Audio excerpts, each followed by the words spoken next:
ये जो अपना शरीर है और शरीर के अंदर में जो 10 इंद्रियां हैं, आत्मा, इसको दूसरे ध्यान से सुनना।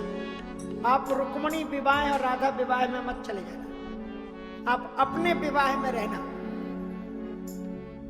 उसी में आनंद उठाना। क्यों हम रुक्मणी जी का विवाह करें, हम तो अपने ही विवाह करेंगे ना गोविंद से। इसलिए श्री श्रीमद वृंदावन धाम में जब आप परिक्रमा में हमारे साथ चलेंगे ना, गुरु जी के साथ में, एक संत के साथ में परिक्रमा का, वृंदावन धाम में परिक्रमा, और वो भी किस दिन, रंग भरी होली के दिन। अद्भुत बात है। तो वहां जब कात्यायनी महामाये महायोगिन्नधीश्वरी नंद गोप सुतम देवी पतिम मे कुरुते नमः। प्रत्येक ब्रजगोपी गोविंद से यही कामना करती है कि गोविंद को मेरा पति बना दो। और ऐसा मत सोचना कि पति तो केवल माताओं के ही होते हैं, बहनों के ही होते हैं, पुरुषों के तो होते नहीं है, तो हमारा ही भजन है। इसलिए श्रीमद वल्लभाचार्य जी महाराज ने सुबोधनी टीका में लिखा है कि जब तक साधन कितनी भी ऊंचाई पर चला जाए, लेकिन जब तक आपके जीवन में गोपी भाव की निष्पत्ति नहीं होगी, तब तक आप भगवत भक्ति रस के अधिकारी बन ही नहीं सकते। चाहे पुरुष हो चाहे स्त्री, आपको गोपी भाव में चढ़ना पड़ेगा। सुखदेव जी महाराज ने कितनी सुंदर बात कही।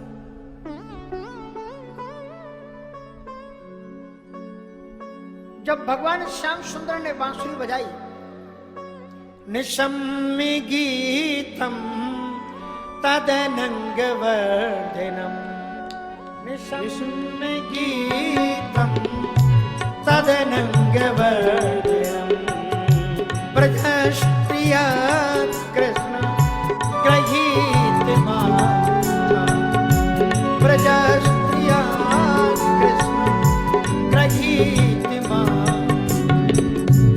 आजगमुरन्योन्य मलक्षितोत्तिमा, आजगमुरन्योन्य मलक्षितोत्तिमा, शयत्रिकान्तो जवलोल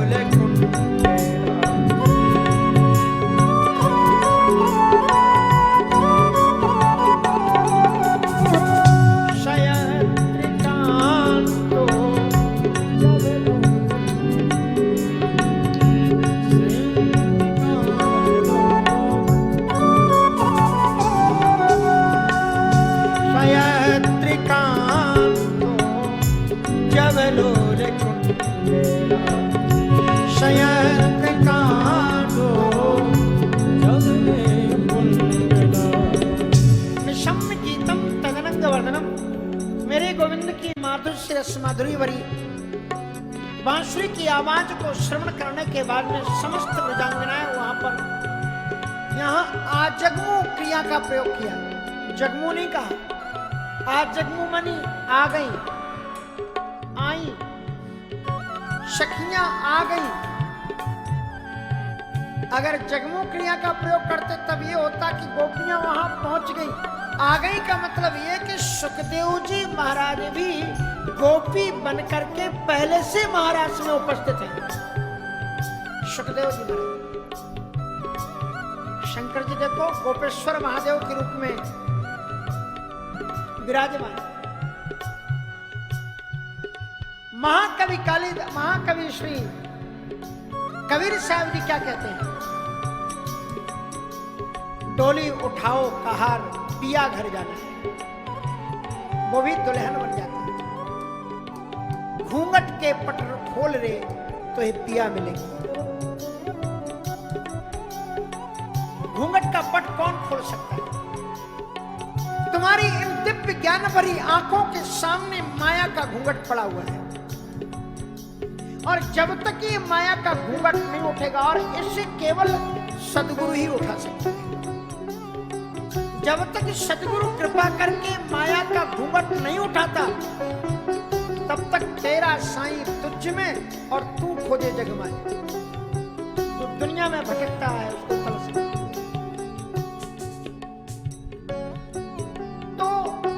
सखी बनाए। मैं ये बताना चाहता हूं कि श्रीमद् वल्लभाचार्य जी महाराज कहते हैं कि बगैर गोपी भाव के आप भक्ति रस में प्रवेश नहीं कर सकते।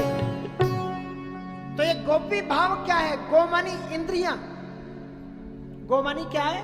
इंद्रियां। कहीं पर प्रमाण रामचरितमानस में, गो गो चरे जान लगे मन जा, गो गो चरे जान लगे सो सब माया जाने भाई, सो सब माया जाने भाई। तो ये सारी इंद्रियां सखियां हैं, यही गोपियां हैं। गो मानी इंद्रियां और पी मानी पानी, धातु का प्रयोग पान करने अर्थ में। जब कोई साधक समस्त इंद्रियों के द्वारा भगवत भक्ति रस का पान करने लग जाए, उस चरमोत्कृष्ट अवस्था का नाम ही गोपी है। गोपी कोई स्त्री नहीं है, गोपी कोई साधक है।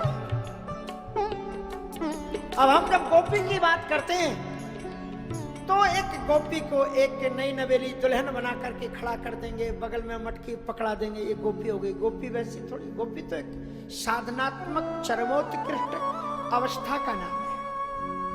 कोई एक साधारण स्त्री महात्माओं की गुरु हो सकती है क्या? लेकिन ये गोपियां तो उद्धव जैसे संत की गुरु। वंदे नंद ब्रज स्त्रीणाम पाद रेणुमभीक्षण सा।